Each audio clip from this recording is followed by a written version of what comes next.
Challenging star Darshan ಅಭಿಮಾನಿಗಳಿಗೆಲ್ಲ ಖುಷಿ ಆಗ್ಬೋದು ಈ ನ್ಯೂಸ್ ಇಂದ. ಮೋಸ್ಟ್ಲಿ ದರ್ಶನ್ ಅವರು ಇತ್ತೀಚೆಗಷ್ಟೇ ಚಾಮುಂಡಿ ತಾಯಿಯ ದರ್ಶನವನ್ನ ಪಡ್ಕೊಂಡು ಬಂದಿದ್ದಾರೆ. ಅದು ಮೈಸೂರಿನಲ್ಲಿ. ಬನ್ನಿ ನೋಡೋಣ.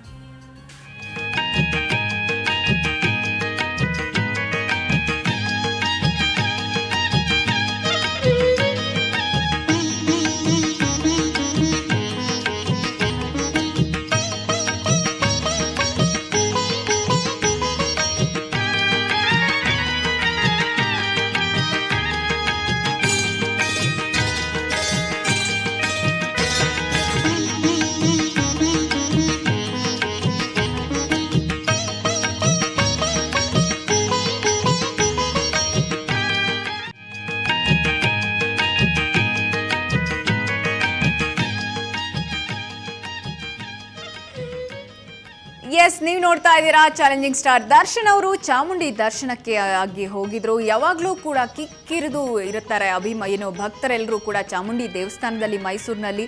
ಅವತ್ತು ಕೂಡ ದರ್ಶನಕ್ಕೂ ಒಂದಷ್ಟು ಜನ ಅಭಿಮಾನಿಗಳು ಕೂಡ ಅಲ್ಲಿ ಸೇರಿದ್ರು. ಹಾಗೆ ತಾಯಿಯ ದರ್ಶನಕ್ಕಾಗಿ ಬಂದಂತ ದರ್ಶನ್ ಅವರನ್ನ ಮಾತನಾಡ್ಲಿಕ್ಕೂ ಕೂಡ ಆಗ್ಲಿಲ್ಲ ಅಭಿಮಾನಿಗಳಿಗೆ. ಅಷ್ಟೊಂದು ಕ್ರೌಡ್ ಇತ್ತು. ದರ್ಶನ್ ಅವರು ತಾಯಿಯ ದರ್ಶನವನ್ನ ಪಡ್ಕೊಂಡು ತಕ್ಷಣ ಮಾಯವಾದ್ರು. ಅಲ್ಲಿ ಚಾಮುಂಡಿ ದೇವಿಯ ಬರ್ತ್ಡೇ ಅಂದ್ರೆ ಅವರ ತಾಯಿಯ ಹುಟ್ಟುಹಬ್ಬ ಅನ್ನುವಂತ ಒಂದು ಕಾರಣಕ್ಕಾಗಿ ಅವತ್ತು ತುಂಬಾನೇ ವಿಶೇಷ ಪೂಜೆಗಳು ನಡೀತಾ ಇತ್ತು. ಆ ಒಂದು ಪೂಜೆಯಲ್ಲಿ ಭಾಗಿಯಾದ್ರು ದರ್ಶನ್. ಹಾಗೆ ದರ್ಶನ್ ಅವರ ಗೆಳೆಯರೆಲ್ಲರೂ ಕೂಡ ಅವ್ರ ಜೊತೆಗಿದ್ರು. ನೀವು ನೋಡ್ತಾ ಇದ್ದೀರಾ, ದರ್ಶನ್ ಜೊತೆಗೆ ನಾಗಕಿರಣ್, ಧರ್ಮಕೀರ್ತಿರಾಜ್ ಎಲ್ಲರೂ ಕೂಡ ಇದ್ರು. ಸೊ ಬಂದು ತಕ್ಷಣ ಪೂಜೆಯನ್ನ ಮುಗಿಸಿ ತಾಯಿಯ ದರ್ಶನವನ್ನ ಪಡ್ಕೊಂಡು ದರ್ಶನ್ ಮಾಯವಾದ್ರು ಅಲ್ಲಿಂದ.